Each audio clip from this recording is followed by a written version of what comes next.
Para exemplificar, nós temos aqui o nosso gráfico. Ó. Vocês podem ver que em azul ali é a banda de valência, em vermelho no nosso gráfico é a banda de condução. No meu condutor, entre a banda de valência e a banda de condução, não existe praticamente gap de energia. O que ele está dizendo é o seguinte, olha, os elétrons em um material condutor já possuem esta energia de Fermi, né, que qualquer energiazinha a mais eles estão se movimentando, estão se direcionando. A movimentação é livre, o que você faz na verdade é organizar, direcionar este movimento. Que geralmente nós fazemos isso aplicando uma diferença de potencial, né, um campo elétrico, tá, ok? Para direcionar e organizar a direção do movimento dessas cargas, tá, ok? Então no material condutor, qualquer energiazinha que você der, você já está fazendo este movimento dessas cargas, tá? Então nós consideramos que não existe diferença de energia entre a banda de valência e a banda de condução, ok? O isolante já é diferente. Entre a banda de valência e a banda de condução, o gap de energia é muito maior. Isso significa o quê? Para eu fazer um material que é considerado isolante conduzir, eu preciso aplicar muita energia neste material.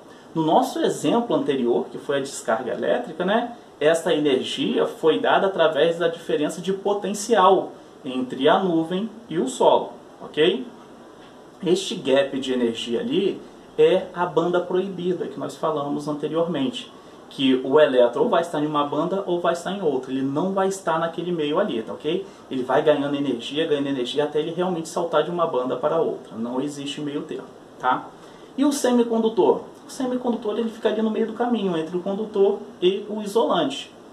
Ele possui um gap de energia entre a banda de valência e a banda de condução, porém é um gapzinho de energia menor, a quantidade de energia é menor. Então é muito interessante, né, trabalhar com material semicondutor, que dependendo da energia que você venha colocar neste material, ele vai se comportar como isolante, e dependendo da energia que você colocar, neste caso um aumento de energia, ele vai se comportar como um indutor.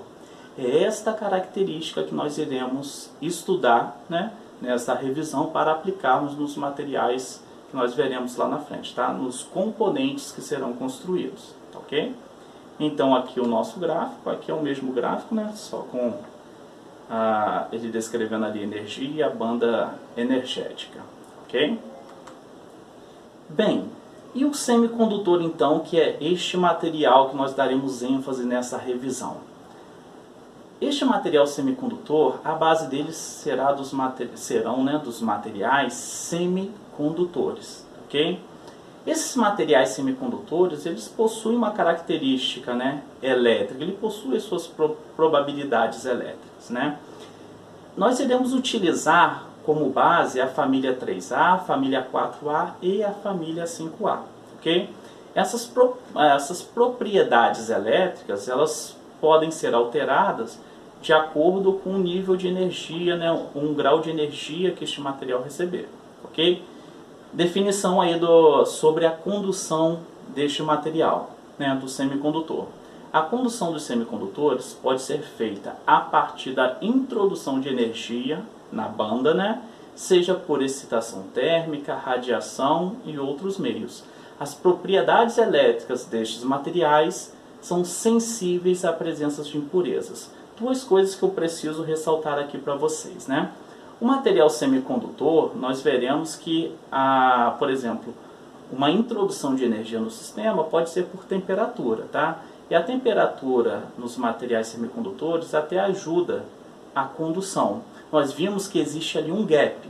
Bem, temperatura, quando eu falo que estou medindo a temperatura de um material, é o grau de agitação molecular. Aumenta o grau de agitação molecular, os elétrons eles ganham mais energia, podendo até saltar de órbitas, tá? De acordo com a temperatura. Então significa que se eu tinha um gap de energia para vencer, para ele passar a conduzir, aquele gap de energia vai ser menor. Aquele valor de energia que eu preciso introduzir naquele material para ele conduzir será menor, tá, ok? Isso no material semicondutor.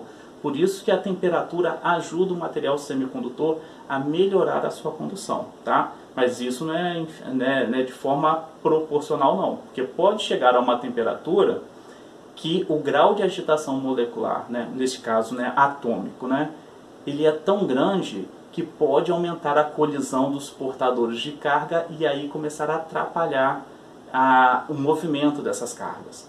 Isso já acontece com os materiais condutores. Por exemplo, quando nós temos um fio de cobre em um projeto, né, de uma tomada, de uma casa, né, um projeto elétrico, ele tem lá uma capacidade de condução. Mas é para uma determinada temperatura. Se a temperatura começar a aumentar naquele condutor, ele vai perdendo essa capacidade de condução. Significa o quê? Que a corrente suportada por ele passa a ser menor com o aumento da temperatura. Por quê? O material condutor ele já tem os elétrons livres. Aqueles elétrons já estão num nível de energia muito alto. Se eu começo a adicionar mais energia e começo a ter naquele material um grau de agitação atômico maior, a colisão entre os portadores de carga passa a ser maior e aí passa a trabalhar aquele movimento ordenado, que é a carga que vai me dar a minha corrente elétrica, ok? Então é um parênteses aí que a gente vai fazer. O outro, né, é sobre as propriedades deste material. Os materiais, né, os semimetais que nós iremos utilizar nesses materiais semicondutores, eles possuem as propriedades elétricas. Se eu tenho um material puro, né, formular um cristal, um substrato de um material puro, ele vai ter uma característica que nós iremos chamar de característica intrínseca, ou a propriedade intrínseca daquele material. Se eu adicionar uma impureza, o que é o adicionar uma impureza? Eu pegar um outro elemento e naquele cristal colocar aquele elemento, né? Eu vou estar mudando as propriedades elétricas daquele material, vou estar mudando as características elétricas. Então aí eu estaria analisando as propriedades extrínsecas deste material, ok? Aqui como exemplo, ó, nós temos esse cristal à base de silício, né? Nós sabemos que o silício é da família 4A, ele está fazendo ali as ligações covalentes. Se eu só tiver o silício, né, as propriedades elétricas, características elétricas, né, serão intrínsecas. Se eu vier e substituir um átomo de silício por um outro átomo, né, qualquer, eu teria as propriedades extrínsecas deste material, ok? Que é o que diz a nossa definição. O semicondutor, né, as propriedades intrínsecas, né? Seu comportamento elétrico está baseado na estrutura eletrônica inerente ao material puro. E se for as características, as propriedades extrínsecas, né? As características elétricas são denominadas por átomos de impurezas. Esses outros átomos que nós iremos agora, né, colocar neste cristal base, nós chamaremos de impurezas, ok?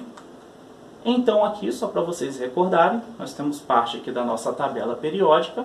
Como eu falei para vocês, né, nós iremos trabalhar com átomos da família 3, 4 e 5A para formar estes materiais, né, esses materiais semicondutores. E serão os semimetais que nós iremos utilizar. Só para recordar, os elementos aí, né, da família 4A, eles possuem 4 elétrons na sua última camada. Como semimetais, nós temos aqui então o silício e o germânio, da família 4A. São esses dois materiais que nós iremos utilizar como base do nosso cristal. E as impurezas? As impurezas poderão vir, né, da família 5A ou da família 3A. Lembrando que na família 3A ele possui 3 elétrons na última camada. Nós temos aqui como exemplo o boro, tá? Que também é um semimetal. E na família 5A nós temos aqui como exemplo o arsênio e o antimônio. Todos esses dois elementos também possuem, né, 5 elétrons na última camada, ok? Aqui ele só está exemplificando, né, a quantidade de elétrons que cada um desses átomos possui, né? E nós sabemos que o átomo em si ele é considerado aqui como neutro. Por exemplo, né, o boro, se ele possui 5 elétrons, ele terá 5 prótons no seu núcleo, tá, ok? Então ele vai ser considerado neutro aqui para que nós possamos fazer essas ligações. Tanto o boro, tanto o silício, e nós iremos utilizar da família 5A o antimônio como exemplo, ok? Então, eu tenho aqui o meu cristal à base de silício. Lembrando, poderia ser de silício ou poderia ser de germânio. Terão características e propriedades elétricas diferentes, mas o comportamento será de um semicondutor, ok? Então eu tenho aqui o meu cristal à base de silício.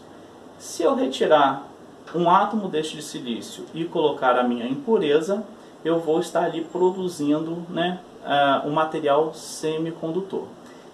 Este processo de pegar, né, e colocar ali uma impureza, ele é chamado de processo de dopagem, tá ok? Geralmente, né, são feitos nos laboratórios, você coloca uma solução com uma concentração, primeiro você cria lá a sua pastilha, né, de silício, e depois você vai aplicar ali uma outra concentração que vai ter um material, né, que contém a sua impureza, e através de um processo que envolve lá o controle de temperatura, pressão e tempo, você vai formando esta dopagem, né, este processo de dopagem. Você vai controlando o processo de dopagem. É legal enfatizar que este processo de dopagem pode ser um processo de dopagem mais forte ou mais fraco, tá? Tudo vai depender dessas condições, tá ok? Concentração, tempo, temperatura que este processo levar. Então, o que é o processo de dopagem? A inserção de impurezas, né, para que haja a quebra das ligações covalentes na camada de valência para a produção de elétrons livres ou lacunas. Nós veremos que neste processo, em alguns momentos nós produziremos elétrons livres, em outros nós produziremos as lacunas, tá ok? Primeiro exemplo aqui, nós vamos pegar, né, o elemento da família 5A, que é o antimônio, e vamos inserir no cristal de silício. Lembrando, né, o silício estava fazendo lá as ligações covalentes. 4 elétrons do silício se ligam, né, compartilha com 4 elétrons de 4 átomos de silício, ok? Ao retirar aquele átomo de silício e colocar o átomo de antimônio, o antimônio possui 5 elétrons na última camada. Ele vai utilizar os 4 elétrons para fazer as ligações covalentes e eu terei um elétron sobrando, um elétron livre, ok? Como a carga do elétron ela é negativa, né, eu vou dizer que este material ele é um material do tipo N, tá ok? Mas olha só, ser um material do tipo N só significa que ele tem um elétron livre. Não significa que este material ele é negativo. Por que eu estou enfatizando isso? Porque o silício, quando nós vimos lá no início, ele é neutro. A mesma quantidade de prótons que ele tem é a quantidade de elétrons, tá ok? O antimônio, que nós acabamos de inserir, ele também é neutro, tem a mesma quantidade de prótons e elétrons. Então, se os elementos são neutros, a formação, a junção deles continua sendo um cristal neutro, sendo que ele tem um elétron que não está fazendo ligação, ok? Que é o que nós estamos chamando de elétron livre.